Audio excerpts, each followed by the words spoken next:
Vernon Stewart here for the podcast. We're talking to Auburn football. Go ahead and like the video, comment, and subscribe to Vernon Speak Sports Auburn. And as always, it's great to be an Auburn Tiger.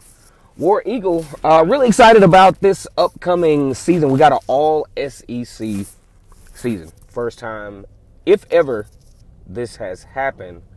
And one of the things I think is that Auburn actually could be at an advantage on this because Auburn has been in situations for the last few years where they're playing high-level Power 5 teams. They're playing the best of the best in the SEC. Anytime you have Georgia, Alabama, and LSU on your schedule, you're playing among the best of the best because they recruit among the best. Their ability to recruit among the best is absolutely phenomenal. Usually, at least, I'm talking about on the bottom end of the top 5 recruiting classes. Georgia usually coming in number 2 or 3.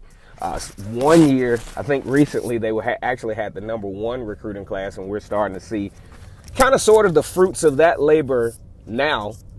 Georgia had a very solid roster. They were actually a pretty hard team to beat, had one of the best defenses statistically in the country.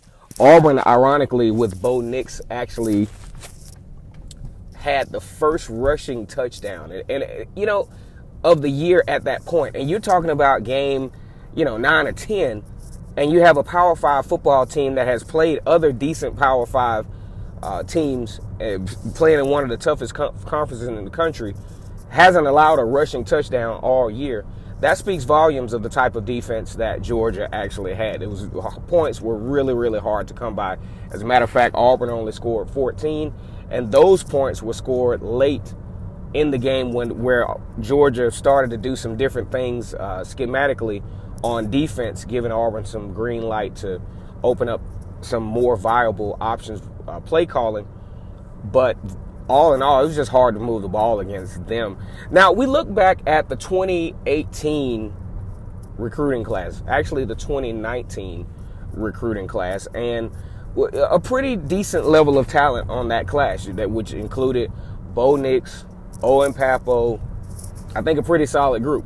Now, one guy that fell way below the radar once recruiting was over was Mark Antony Richards. And the main reason why he fell below the radar because he got hurt. He was listed as having a leg injury.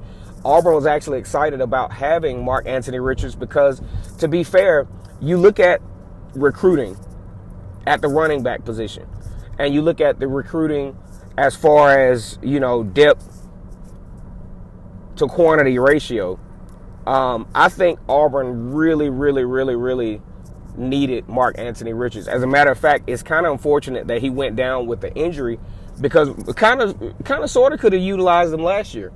I think he brings a different element to the table as far as what the running style and his speed, his attack at the line of scrimmage. I think that really gives him an advantage for finding a spot on the depth charts. I don't think he's going to start. Of course, I think, you're looking at a situation where Tank Bigsby, DJ Williams has actually put on a little weight, so we have to see how that turns out. But Tank Bigsby, Sean Shiver is actually one of the unsung guys in this particular group. He's always kind of shunned because he's quote-unquote short. But Sean Shivers plays at a high level of intensity and probably should get a decent amount of playing time. He got a lot of touches last year.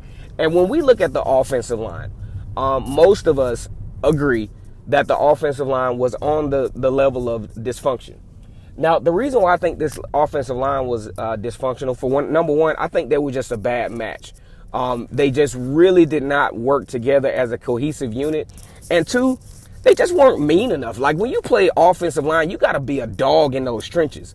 And they just weren't that. And then one of the biggest bottlenecks of this offensive line was Caleb Kim. You see him constantly. As soon as the ball snaps, he's in the backfield. What does that do? That gives the linebackers, that gives other defensive linemen the opportunity to disrupt plays in the backfield.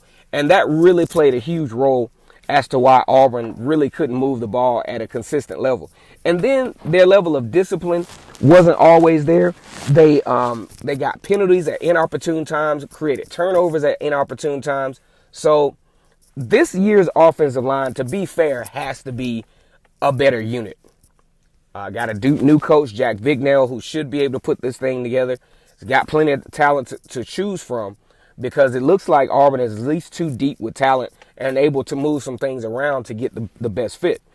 I think Mark Anthony Richards has a great chance to really push the envelope here on this depth chart this year. Like I said, he's a very talented kid. He's very fast. He has great vision. So we will see how this turns out. Once again, it's Kennard Vernon Stewart here for the podcast. We're talking Auburn football. Like the video, comment, and subscribe. And as always, it's great to be an Auburn Tiger, War Eagle.